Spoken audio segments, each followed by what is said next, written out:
Give me a minute, guys, with all this cloth, okay? Alright. I'll deal with the first state after this. Okay.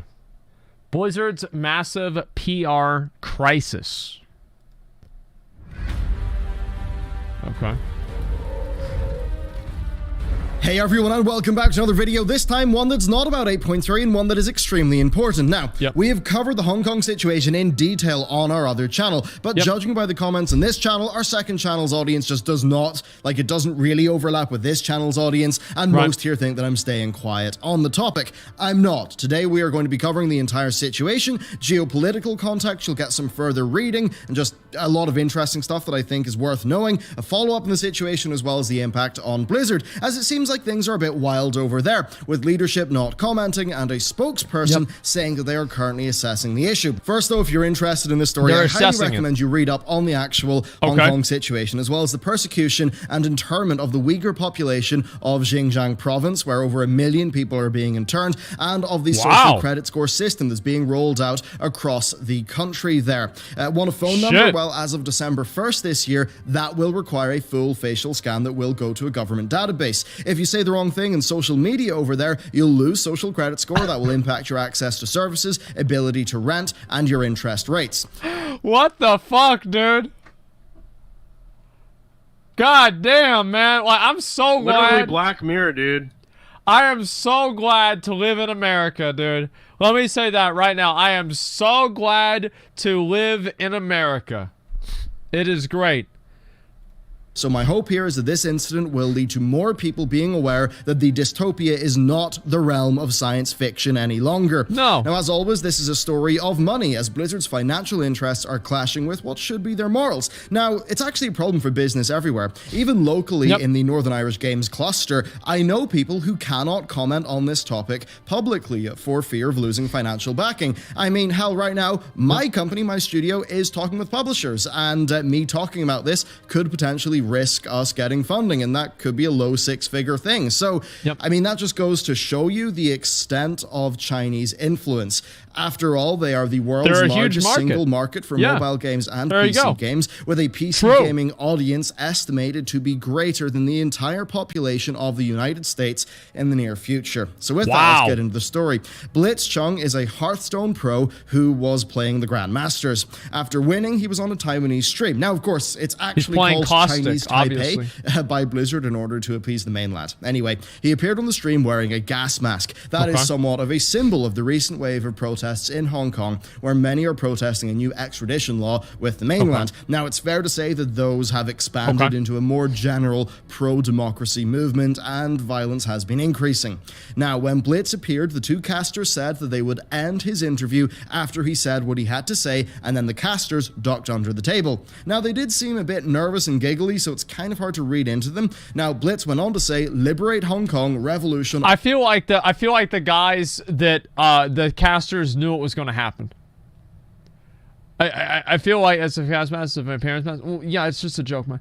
I feel like they knew it was going to happen. It seemed pretty obvious to me.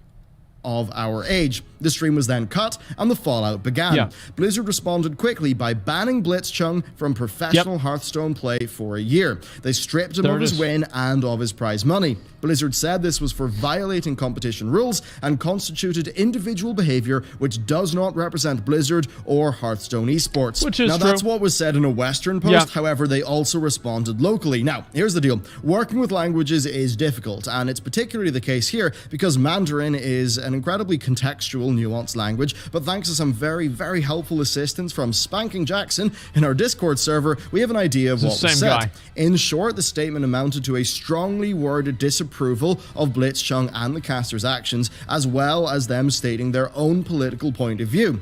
The post announced that the casters would never have the opportunity to work with Blizzard in the future, and concluded by stating, at the same time, we shall, as we always have, resolutely uphold our country's honor. Of course. Now, our country's honor, that does make sense in the statement from a local Blizzard office in the region. Guys, please stop saying it. You guys saw it yesterday. He's making a separate video and he's following it up to give people context about the conversation, okay? Jesus Christ. But of course, it is an official communication from Blizzard Entertainment, who are a US company. So it's rather outlandish, but it is the type of statement that is quite normal for the region. So Blizz was fired for violating the competition rules. I suspect, though, that the severity of his punishment was informed by the sensitive political situation. I find it hard to believe that the same punishment would have been met out if he, say, mentioned US politics or mentioned the Hong Kong situation, but in the other direction. A reduction of winnings and maybe a minor ban for competing for a small period of time would have made sense here, but I think that because of I feel like if they had done anything, right, if they had cut the broadcasts and not punished him at all, people still would have been outraged. Like, I mean, this is my opinion, right? It's like no matter what Blizzard would have done, people would have still been outraged. Now, would they have been more outraged? No, I think they would have been slightly less outraged, but they still would have said the same thing, right? I think that the issue fundamentally is that Blizzard is operating in China, and they're putting the interests of the Chinese and the government over the interests of what people in America think that they should do, right? That is the core issue, and it's not really just this, but it's like a bunch of other stuff too. Political situation, Blizzard were a lot more severe in their punishment. And really, when you think about how severe that punishment was, and then Blizzard's statement on Weibo, their local statement, it's obvious that it was to keep the party happy. Now, the two casters were also fired. That's likely for facilitating in Blitz's protest. Now, Blitz Chung talked to the AFP afterwards, saying, "I sacrificed time hanging out with my friends and studying because of this competition. Even though it seemed that I wasted 4 years of time, I have something more important in my heart. If we lose the movement, Hong Kong will end forever." So overall, I think he did violate the competition rules. And I think that's the point here. He knew he was going to lose a lot. That's what makes his statement powerful. He purposefully broke those rules, knowing he'd probably lose everything, but he did it anyway. I think that makes it a powerful, intention statement. I agree with that. So technically, he wasn't banned for the content of his speech, but that's only a technicality. Again, as I said, when you look at the statement Blizzard issued in Weibo and the severity of the punishment, I think it's obvious that the content of his speech was a major factor in the severity of his punishment. Now, regardless, by punishing him so severely here, all the Blizzard did was ensure that his statement would spread far, and it did. It trended worldwide on Twitter, being covered by mainstream outlets across the world. This was also a very timely issue, though, as the NBA recently had a similar situation, one that was... Why didn't they do it with a delay? Why didn't they do it with a delay? That's why I'm honestly curious. Why? It's from now on, it's anytime you broadcast an event like this, you should do it with a delay. They probably didn't think of it. Then whoever didn't think of it should be fucking fired. Because you should know that there's a bunch of fucking agitation going on in the country. You should know that the fucking people leading the country don't want the agitation, and you should just expect that to happen. Anybody should do that. This gives them publicity, not good publicity. It doesn't help Blizzard. Blizzard, I think, will be unfazed by this in the long run. Or even in the short run, I think they'll be unfazed by this. But it doesn't help them. It certainly doesn't help them. It just makes things more contentious for no reason. There's no reason for that. What they should have done is they should have ran it with a fucking delay, and then the moment that the interview went south, any interview, anything, they just cut it ahead of time. Holy fuck. How do you fuck that up? Does anybody ever talk about that? It's a huge mistake. I don't get it. I don't get it at all. Why would you not do that? Fuck China. It makes so much... Yeah, it just makes complete fucking sense. Maybe they will now. Maybe they should now. Because that seems like a much better fucking idea than going and having these big fucking problems happening in China because somebody says something that you don't want them to say. It doesn't matter what it is. They can say that, oh, I hate black people or something like that. And that would still be bad. And Blizzard still should make it to where that never appears on a broadcast because it makes it dangerous for advertisers. No, really. You want to make sure that all of this stuff never shows up. I don't know why anybody does a live broadcast without any sort of a delay anymore. It's fucking insane. I can't believe it. was actually handled a bit better by its leadership. Of course, Apple have also been in hot water recently for pulling a Hong Kong map application that protesters were using to crowdsource information. Now, thus far, Blizzard President J. Allen Brack and Bobby Kotick of Activision Blizzard have not responded, though a spokesperson for the company actually told Engadget that they are currently assessing the situation. Things on the ground, though, have been a little bit different. Blizzard's Irvine campus has as its center point a statue of Thrall riding a wolf, with a compass beneath it and the compass pointing to company values. 2 of those 8 values, every voice matters and think globally, were taped over by Blizzard staff yesterday. Then additionally, a small number of Blizzard staff did an umbrella protest at the statue, and one of the partaking staffers posted a picture of the group to the Hearthstone subreddit. Certainly a brave enough move. Now, the umbrellas are significant as they reference the 2014 protests, during which the umbrellas became a symbol of resistance after police pepper sprayed dispersing This is part of the video we talked about yesterday. For election transparency. Now, these protests did not stop with Blizzard staff, though, as we've seen Blitz's fellow Hearthstone players join in, with one collegiate league team holding up a protest sign, leading to a very awkward cut in the stream, yet more awkward casters not really knowing how to deal with the situation. They wouldn't need to if they had just had a fucking delay. Just run your tournaments with a fucking delay. Run your tournaments with a fucking delay. Pay a producer to make sure to cut this shit before it happens. The moment they pulled that up, they should have just immediately cut it and known that shit was going to happen. Run it with a fucking delay. And yet more deleted Twitch VODs. Holy There's even more, shit. though, as one of the BlizzCon Hearthstone casters has pulled out. So Brian Kibler, a longtime Hearthstone caster, blogged that he agreed that Blitz did violate the tournament rules, but that he felt that the severity of the punishment was clearly informed by political and business concerns. Which that it Blizzard was. had made an example of Blitz, and that he could not partake at BlizzCon in good faith as a caster unless something changed. Then we've also seen a longtime mod of the Hearthstone subreddit quit and protest, as well as just many players across the world boycotting Blizzard games, you know, posting screenshots of deleted accounts, that sort of thing. Next, though, we do have accusations of Blizzard blocking account deletions. Now, this came via... Just a minute, sorry guys.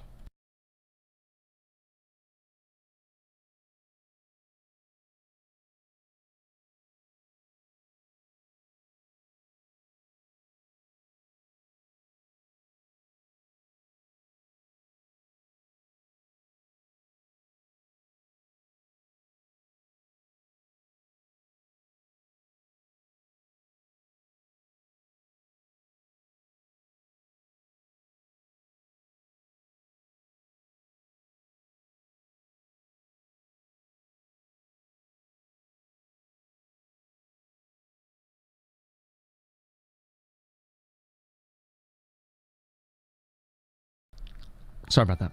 Okay. Tweet that got a lot of traction. However, it was later proved to be false, with the original poster of that viral tweet tweeting a follow-up message saying that actually it wasn't the case, and Vice News testing, showing that accounts actually could be deleted.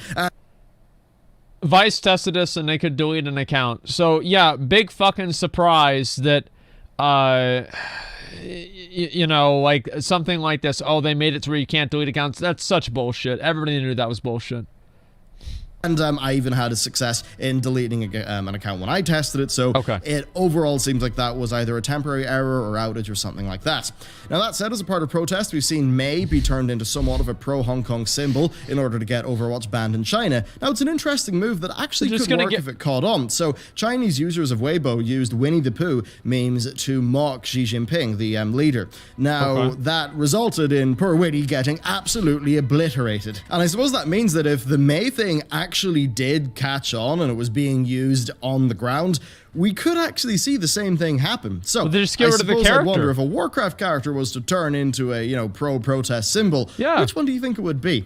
Now, we've also seen responses from U.S. politicians, just get rid of the character. Democrat Ron Wyden of Oregon and Republican Marco Rubio of Florida, commenting with Wyden saying that Blizzard have humiliated themselves for a quick buck, and Rubio taking it as an opportunity to talk about China's worldwide leverage. We've also seen other companies weigh in, including Epic Games, who have said that they would not punish a player or creator for stating political opinions. I don't believe that. Now, this one is interesting. I believe they won't ban people for criticizing China, but I don't think that they'll have a blanket invitation for people to say their political opinions. I don't believe that at all, because that only makes sense until somebody says something they disagree with, and then, you know, it'll be different. Because they are 48.4% owned by Tencent. Activision Blizzard are only 5% owned by Tencent. So what gives here? Well, here's the deal, I think anyway. Epic Games are a privately held company, with founder Tim Sweeney being the majority shareholder. That means that Epic are not susceptible to the same market pressures that Activision Blizzard are. They simply don't have a stock that can drop. As for Blizzard though, well, Blizzard are a business unit of Activision Blizzard, and well, Activision Blizzard stock had a minor dip, but it's mostly holding its value. Why? Well, because the markets will have seen this to be the correct move. Indeed, much of this comes down to financial interests. China is big money, but it's not even that. What China really is growth. It's the fastest growing market for gaming and for esports. So that means that everyone is rushing for a slice of that pie, and the prevailing opinion there is that if you lose ground there now, it's going to cost you billions and billions in lost revenue in the future. Right, they want to establish a foothold now. This, though. One of them is financial, the other one is ethical. So Blizzard's leadership team has a fiduciary duty. This means they have a legal obligation to act in the best interest of their shareholders. Now, this could be part of why the decision was made. Could they have successfully took the hit though and argued that taking that hit was, you know, serving their Western audience and was in the like long-term health interests of their company? I think they probably could. So this is, I think it's more. I think they could if they wanted to get voted out next time there was an officer meeting for the fucking shareholders. Sure. The thing is, like, even if Blizzard took a stand on this, they'd just be writing their own fucking wills. Like, because the people that would take a stand on it, those people would just get voted out next time, and they'd lose their job, and then they'd just hire more people to go back into China. Like, so that's the problem with publicly traded companies, is that the investors just want to make more money. That's the way it goes. Just an excuse, being real with you. Secondly, though, there's also the safety of their Chinese employees. If Blizzard, you know, did really anger the party, there could have been penalties for their local employees. Then there is another angle, and that's COD Mobile. So it's one of the most successful mobile launches of all time. By all accounts, it's an excellent translation of its source material. Of course, it will be big in China and is made by Tencent Games. Its early performance was responsible for a stock rally, so I suppose that's yet another reason why it would be a bad time to piss off China for Blizzard. Overall, though, this could not come at a worse time for Activision Blizzard generally, and Blizzard Entertainment specifically. Blizzard have been seen by the market to have been underperforming in recent years, with just slow content, basically, and BlizzCon 18 being a wash. BlizzCon 19 is likely to be their largest ever. We're probably going to see Diablo 4, a new WoW expansion, and potentially Overwatch 2. They have a lot of eggs in that BlizzCon basket, and I think it would be foolish to think that this situation won't impact that. Like, if they talk about Diablo Immortal on stage, I wouldn't be surprised if the crowd just started like shouting slogans at them. Their QA sessions, they're bound to be a mess. I imagine they'll try to confiscate as many protest-related items as they can in the front door, but ultimately it's going to be a hard time. That is, unless they do something now. Blizzard have said that they are assessing the situation, and all I can say is they'll have to choose their next words very carefully. Ultimately, what I believe they're going to try to do is to appease their Western audience and the Chinese party. But ultimately they are going to have a problem of incompatible interests and incompatible values. So, well, that's exactly right. There's literally no way you can make both people happy. Like, the Chinese government wants censorship. The U.S. audience doesn't want censorship. What do you do? Like, I mean, what do you do? I mean, there's no way to handle it. I don't know what to say.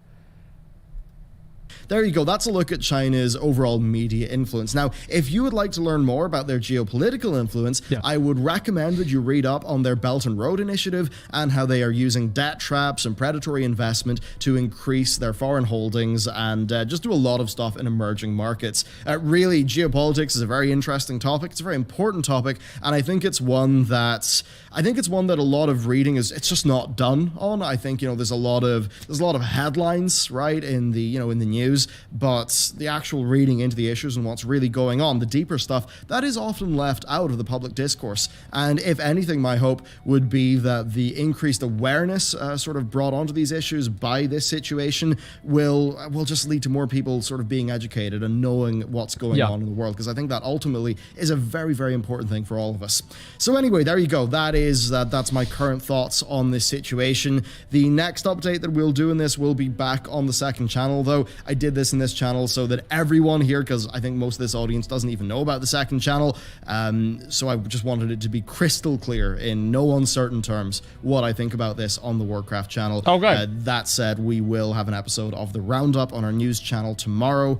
Yes, tomorrow's Friday, so tomorrow. And if there are any small updates, we'll put it there. Now, that said, if Blizzard, if J. Allen Brack does have a big response, then I think it would make sense. Yeah, obviously we'll see more about this as well. Likely rolled into our regularly scheduled Warcraft news, which is normally over the weekend. Regularly scheduled there you go. That's programming. my thoughts. Let me know what you think down below, and with that, I will see you next time. Okay.